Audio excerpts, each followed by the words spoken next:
Assalamu alaikum students, welcome to my YouTube channel The Doctors Academy। Student आज की इस video में हम first year biology chapter 3 characteristics of enzymes पढ़ेंगे। Sir enzymes जो हैं उनकी बहुत सी खासूसियात हैं। इसकी जो पहली खासियत है वो है all enzymes are globular proteins acting as catalyst.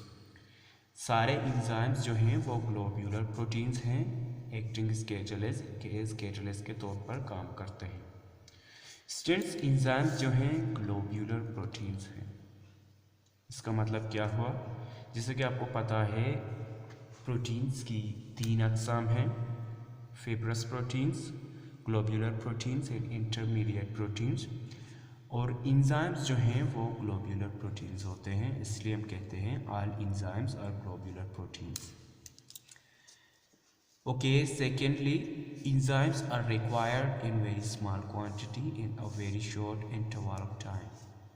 Enzymes जो हैं इनकी जो ज़रूरत होती है बहुत ही कम मिकदार में होती है और ये जो अपना काम है इसे बहुत ही कम मिकदार में कर लेते हैं, कम टाइम में, कम वक्त में अपना काम कर लेते हैं। स्टूडेंट्स इंजाइम का जो एक मालिक्यूल होता है वो तकरीबन 1 लाख बाकी मालिक्यूल्स को सिर्फ एक ही सेकंड में तोड़ सकता है, इसलिए हम कहते हैं that enzymes are required in a very small quantity in a very short interval of time. इसके बाद enzymes are highly specific. Enzymes जो हैं वो हाईली स्पेसिफिक हैं, मतलब एक ही इंजाइम जो है वो सिर्फ एक ही काम कर लेता है, एक इंजाइम सिर्फ एक ही काम कर लेता है। फॉर एग्जांपल अमाइलेज एक इंजाइम है जो सिर्फ एक ही काम करता है, यानी जो स्टार्च अमाइलोज है उसे ब्रेक करता है, उसे तोड़ता है, इसलिए हम कहते हैं enzymes are highly specific in their work. इसके बाद है enzymes lower the activation energy. Students enzymes जो हैं वो एक्टिवेशन एनर्जी को लो कर लेते हैं। अब एक्टिवेशन एनर्जी क्या है इसको मैं आप लोगों को एक डायग्राम की मदद से बताऊंगा और उसकी डिफिनेशन बताऊंगा। इससे पहले स्टूडेंट्स हमारे चैनल को सब्सक्राइब करें ताकि जो लेटेस्ट अपडेट्स हैं आपको मिलती रहें। ओके स्टूडेंट्स, एक्टिवेशन एनर्जी हम समझ रहे थे। एक्टिवेशन एनर्जी क्या है? The energy required to make a substance react. Activation energy है जो किसी भी एक सब्सटेंस को रिएक्शन करने के लिए दरकार होती है। देखिए फॉर एग्जांपल इमेजिन करें ये एक इंजाइम है, इसकी ये है एक्टिवेशन एनर्जी जो इसकी मैक्सिमम लेवल है, और इंजाइम जो है ये देखें इसकी मैक्सिमम लेवल, और इंजाइम जो है एक्टिवेशन एनर्जी को लो कर लेता है। अगर लो है तो हमारी जो रिएक्शन है वो कैटालाइज्ड हो सकता है, अगर लो नहीं है तो ये अनकैटालाइज्ड होगा, इसलिए हम कहते हैं इंजाइम्स जो हैं lower the activation energy. Enzyme activation energy को हमेशा लो कर ले। इसके बाद है enzyme possess active sites where the reaction takes place. These sites have special shapes.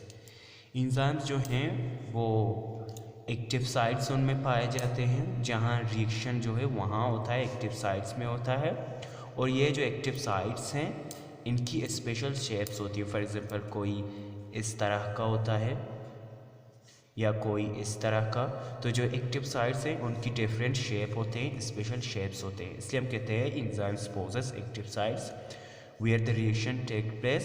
These sites have special shapes. इसके बाद है enzymes are named by adding as.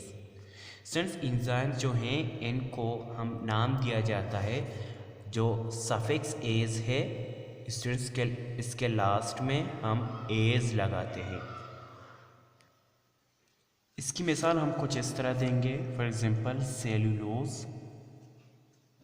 Cellulose जो एक कार्बोहाइड्रेट है, इसको जो इंजाइम ब्रेक करता है हम उसे बोलते हैं सेलुलेज, जिसकी एंडिंग है इसमें हमने एज लगा दिया है, इसलिए हम कहते हैं enzymes are named by adding ase. इसके बाद है इंजाइम्स रिमेन अनचेंज्ड। इंजाइम्स जो हैं वो रिएक्शन से पहले और रिएक्शन के बाद में वो इसमें कोई तब्दीली नहीं होता, और जो इंजाइम है वो रिमेन अनचेंज्ड होता है रिएक्शन से पहले और इसके लास्ट में भी अनचेंज होकर निकलता है। तो इसलिए हम कहते हैं हम एक ही इंजाइम को बार बार इस्तेमाल कर सकते हैं। तो इंजाइम रिमेन अनचेंज, इंजाइम जो है अनचेंज होकर रिएक्शंस के एंड में निकलता है। इसके बाद है enzyme require suitable pH. Enzyme जो है वो एक सूटेबल पीएच की उसको ज़रूरत होती है। इसकी मिसाल हम इस ग्राफ से लेते हैं। फॉर एग्ज़ाम्पल ये है इसकी सूटेबल पीएच। अगर जो इंजाइम है वो यहाँ से पीएच इसकी यहाँ आ जाता है तो ये जो इंजाइम है वो नॉन फंक्शनल होता है, और यहाँ अगर आ जाता है यहाँ भी नॉन फंक्शनल होता है।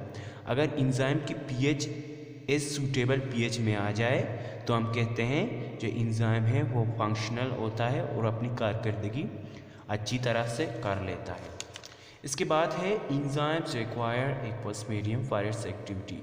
जो इंजाइम्स हैं वो एक्वस मीडियम में अपना काम करते हैं, मतलब पानी वाले मीडियम में अपना काम कर लेते हैं।